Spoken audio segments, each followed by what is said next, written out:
완효성 복합비료를 넣어 놓으면은 지속적으로 사람이 신경을 덜 써도 지속적으로 비료 성분이 유지되니까 좀 이렇게 낫다고 볼 수 있죠.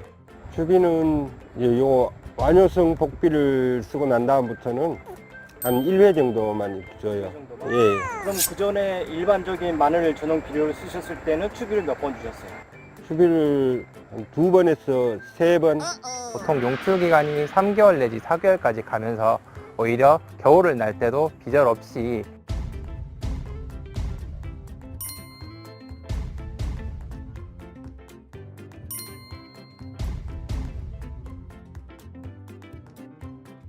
재배 면적은 총 몇 평 정도 되시는 거예요?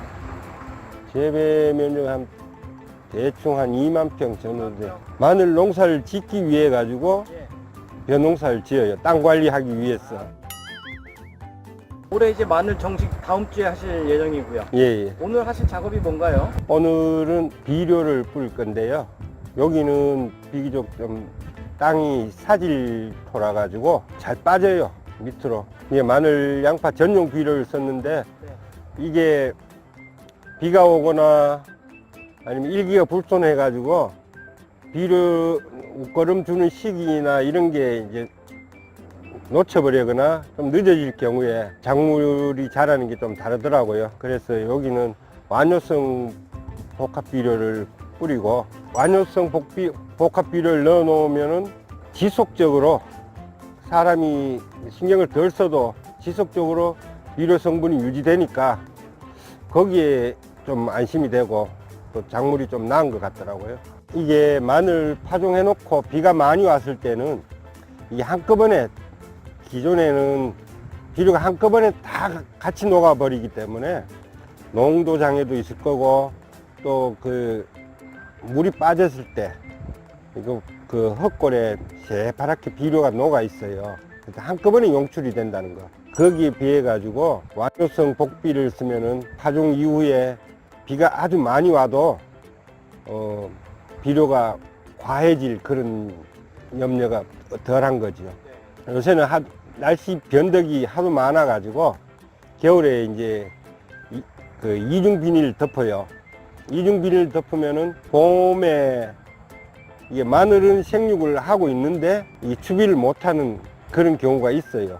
너무 빨리 그 비닐을 제거해 버리면은 냉해를 입을 수도 있고, 또 늦게 하면은 비닐 속에서 그 무성하게 자라 가지고 오히려 찬바람에 다시 얼어버릴 그런 경우가 있기 때문에, 그런 면에서는 이 완효성 비료가 계속 비료 성분을 제공해 주니까 좀 이렇게 낫다고 볼 수 있죠. 제 같은 경우에는 음력 보름 전후로 해가 꼭 비가 한 번씩 와요. 그래서 그 보름 전, 빠르면 보름 전, 아니면 보름 후 정도에 비가 오기 전에 하는데, 그때도 날씨가 풀리는 게 아니고 갑자기 그 꽃샘추위 해가지고 오는 경우가 있더라고요. 그래서 비닐을 일찍 벗기고 비를 주면은 또 냉해를 받는 경우 있고 뭐 그렇더라고요. 몇 번 정도 주시나요, 추비는? 추비는 이제 요 완효성 복비를 쓰고 난 다음부터는 한 1회 정도만 줘요. 그 정도만? 예. 그럼 그 전에 일반적인 마늘 전용 비료를 쓰셨을 때는 추비를 몇 번 주셨어요? 추비를 한 2번에서 3번 이렇게. 네, 마늘 전용 비료를 쓰셨을 때는 추비를 2~3번 정도 주셨고, 예. 이제 완효 단한번 비료를 쓰면서부터는 이제 추비를 한 번만 줘도 되는 예. 그런 걸로 이제 보고 계시는 거죠? 예. 일반 마늘 비료들 같은 경우는 사실 그 복합 비료들이 많습니다. 기타 뭐 기능성 뭐 성분들이 들어간 경우들도 있기는 하지만, 사실 비절이 그만큼 빨리 올 수 있는, 그만큼 용출이 빨리 되는 그런 비료라고 할 수 있는데요. 저희 단 한 번 비료 같은 경우에는 이제 수도에 많이들 사용을 하시는데요. 보통 용출 기간이 3개월 내지 4개월까지 가면서 오히려 겨울을 날 때도 비절 없이 이제 쭉 자랄 수 있게끔 그렇게 도와주는 역할을 한다고 보실 수가 있습니다. 이를 통해서 오히려 추비 사용량도 일부 절감할 수 있었다는 농가의 의견들이 있었습니다. 특별히 약을 통해 가지고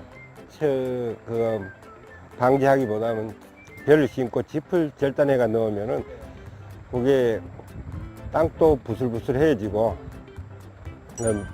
나중에 마늘이 5월, 6월 달 돼 가지고 짚이 이제 한 그때 되면 다 썩어요. 그럼 뒷심을 받는다 그러죠. 짚이 가을에 썰어 넣었다가 겨울에는 좀 썩으면서 발열 효과도 좀 있고, 그 다음에 완전히 분해돼 가지고 5월, 6월 이때는 화학 비료도 안 치고 하는 시점인데, 이제 성장 결실을 하기 위해서 가장 영양분이 비료 성분이 많이 필요한 때에 볏짚 썩은 게 공급이 되니까 그때 5월, 6월에 병해가 좀 적은 것 같아요.